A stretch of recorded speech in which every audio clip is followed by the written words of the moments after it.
کہ اگر تم پر کوئی زیادتی کی جائے تو جھیلو اور برداشت کرو اور صبر کرو، کوئی جوابی کارروائی نہ کرو۔ یہ انتہائی سمجھیے کہ کروشل تھا معاملہ حضور کی کامیابی کا اور حضور کی دور اندیشی کا، معاملہ فہمی کا۔ قرآن مجید میں وحی جلی میں کوئی ایسا حکم نہیں آیا تھا۔ وہ تو حکم جو ہے اس کا تذکرہ آتا ہے سورہ نساء کے اندر کہ ایک وقت تھا جبکہ تم سے کہا گیا تھا کہ کفو ایدیکم، اپنے ہاتھ بندھے رکھو۔ اس وقت تو کچھ لوگ کہتے تھے کہ ہمیں جنگ کی اجازت ملنی چاہیے۔ اب آج جبکہ جنگ فرض کر دی گئی ہے، کچھ لوگ ہیں کہ جو اس سے کرنی کترا رہے ہیں۔ وہاں یہ ذکر سورہ نساء میں آیا ہے، مکی صورتوں میں کہیں اس کا ذکر نہیں۔ اب یہ بھی عین ممکن ہے کہ وحی خفی کے ذریعے سے اللہ نے یہ حکم دیا ہو۔ حضور پر صرف وحی جلی نہیں آتی تھی، وحی خفی بھی آتی تھی، لیکن اس سے زیادہ قرین قیاس یہ کہ حضور کا اپنا تدبر تھا، حضور کی اپنی تدبیر تھی، حضور کی اپنی سوچی سمجھی رائے تھی کہ کوئی انقلابی جماعت جبکہ ابھی وہ تھوڑی ہے، تعداد میں کم ہے، قوت میں کمی ہے، اگر وہ وائلنٹ ہو جائے تو کچل دی جائے گی۔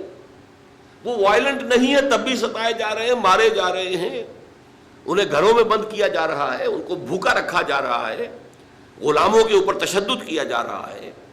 دو حضرات کو تو شہید بھی کر دیا گیا، حضرت سمیہ اور حضرت یاسر رضی اللہ تعالی عنہما، میاں بیوی۔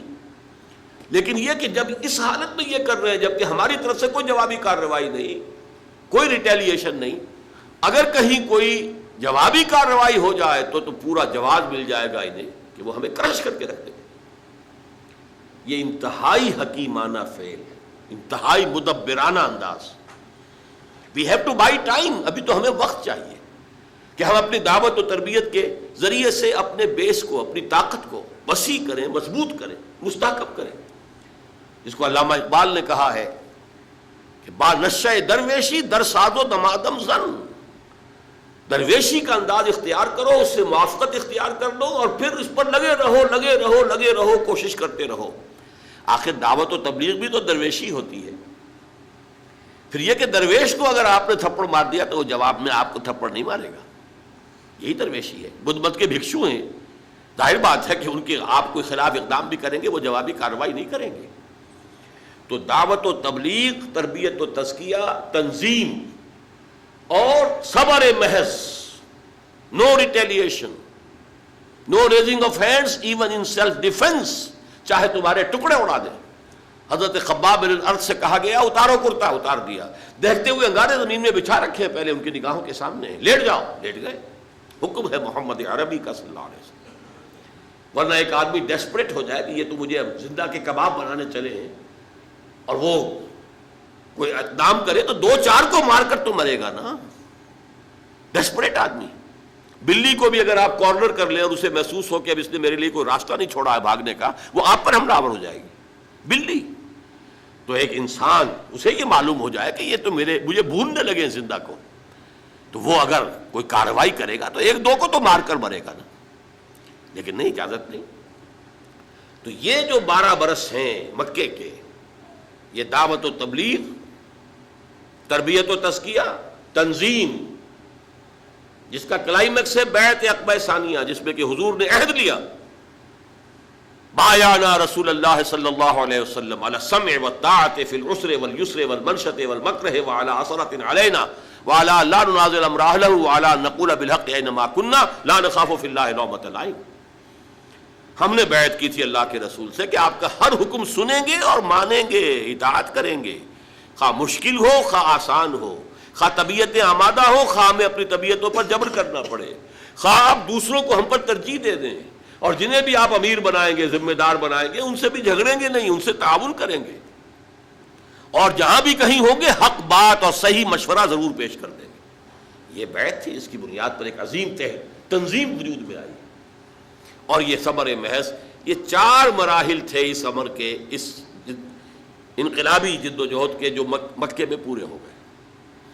مدینے میں آ کر 6 مہینے آپ نے لیے 3 کاموں کے لیے، جس کو کہیں گے ہم انٹرنل کنسولیڈیشن۔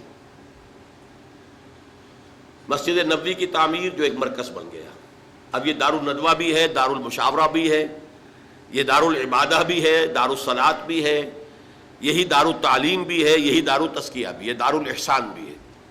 خانقاہ کہہ لیں، درسگاہ کہہ لیں، تربیت گاہ کہہ لیں، عبادت گاہ کہہ لیں، حکومت کا مقام کہہ لیں، مشورے کی جگہ کہہ لیں، پارلیمنٹ ہاؤس کہہ لیں، یہ سب مسجد نبوی ہے، ایک مرکز وجود میں آ گیا۔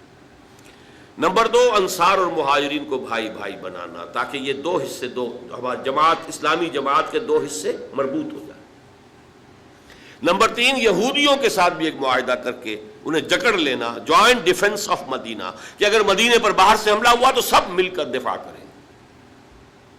یہ تھی آپ کی، اور یہاں میں آپ کو بتا دوں، ٹوائنبی نے ایک بڑا زہر بھرا جملہ کہا تھا حضور کے بارے میں، محمد failed as a prophet but succeeded as a statesman۔ محمد نبی کی حیثیت سے تو ناکام ہو گئے، مکے میں جو نقشہ تھا، دعوت ہے، تبلیغ ہے، تربیت ہے، تزکیہ ہے، صبر ہے، یہ تو تھا وہ واقعی جو نبی کام کیا کرتے تھے، وہی جو حضرت عیسیٰ نے 3 سال کیا، وہی کام تھا نا یہ۔ بٹ دیر ہی فیلڈ، ناکام ہو گئے، بھاگے وہاں سے۔ ان کا کہنا یہ ہے، یہ فلائٹ ٹو مدینہ کہتے ہیں، فرار، مدینے کی طرف فرار، یہ فرار نہیں تھا، یہ جیسے آلٹرنیٹ بیس کی تلاش میں آپ گئے تھے طائف، مشیت ازدی کچھ اور تھی، یہ آلٹرنیٹ بیس تھا جو مدینے کی شکل میں اللہ نے عطا کیا، اپنی جد و جہد کو لانچ کرنے کے لیے، اپنے آفینسو کے لیے بیس، وہ مدینہ عطا کیا۔ تو جو پروفیسر منٹگمری واٹ ہے، جس کو کہ ایک مرتبہ ضیاء الحق صاحب نے یہاں پہ خاص طور پر بلایا تھا، برطانوی پروفیسر ہے، اس نے سیرت النبی پر 2 کتابیں لکھی ہیں، محمد at Mecca, Muhammad at Medina, اور ان دونوں کتابوں کے اندر حضور کی شخصیت کے متضاد پہلوؤں کو نمایاں کیا ہے۔ مکے والا محمد کچھ اور ہے، مدینے والا اور ہے۔ مکے والا محمد تو واقعی داعی ہے، مبلغ ہے، مربی ہے، مزکی ہے، درویش ہے، وہ تو واقعی نبیوں والا نقشہ ہے، جیسے نبی ہوتے تھے۔ مدینے والا محمد تو سٹیٹس مین ہے، سیاستدان ہے، سپہ سالار ہے، یہ تو ہے ہی دوسری شخصیت بالکل۔ لیکن یہ کہ جو بھی اس نے شرارت کی ہے ان 2 کتابوں کو علیحدہ علیحدہ اور اس کے تضاد کو نمایاں کرنے کے لیے، اس سے قطع نظر محمد مدینہ میں اس نے حضور کے لیے مدح کے، تعریف کے جتنے سپرلیٹیوز ہیں سب جمع کر دیے جو انگریزی زبان میں ہو سکتے تھے۔ آپ کی دور اندیشی، آپ کی معاملہ فہمی، آپ کی ہر نئی صورتحال کے بارے میں صحیح اقدام کی صلاحیت، آپ کی انسان شناسی، انسان کو سمجھ لینا، اور ہر انسان سے اس کی سطح پر بات کر سکنا، ہر انسان سے اس کی صلاحیت اور استعداد کے مطابق کام لے لینا، یہ انسان شناسی اگر نہ ہو تو دنیا میں آپ کامیاب نہیں ہو سکتے۔ موقع شناسی، تدبر، سیاست، آپ کی اسٹیٹس مین شپ، اس کے لیے سارے سپرلیٹیوز جتنے بھی ممکن ہے وہ جمع کر دیے ہیں۔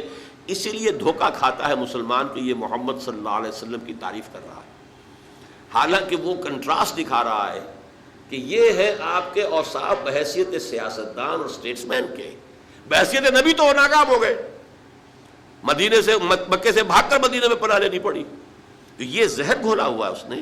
لیکن میں نے اس لیے بتایا کہ واقعتاً یہ میثاق مدینہ شاہکار تھا محمد الرسول اللہ کی معاملہ فہمی، دور اندیشی اور سیاست کو سمجھنے کا۔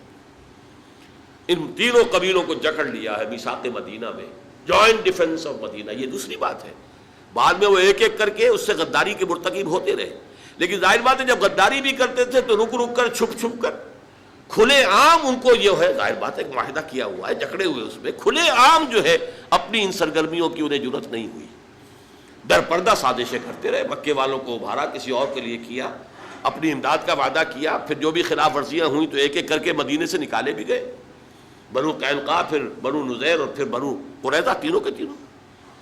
بہرحال 6 مہینے حضور نے لیے ان 3 کاموں کے لیے۔ 7ویں مہینے سے آپ نے چھوٹے چھوٹے دستے اب بھیجنے شروع کر دیے مکے کی طرف، چیلنجنگ، اب یہ انداز ہے چیلنج کا، اب یہ ایکٹیو ریزسٹنس، باطل کو چیلنج دینے کا انداز۔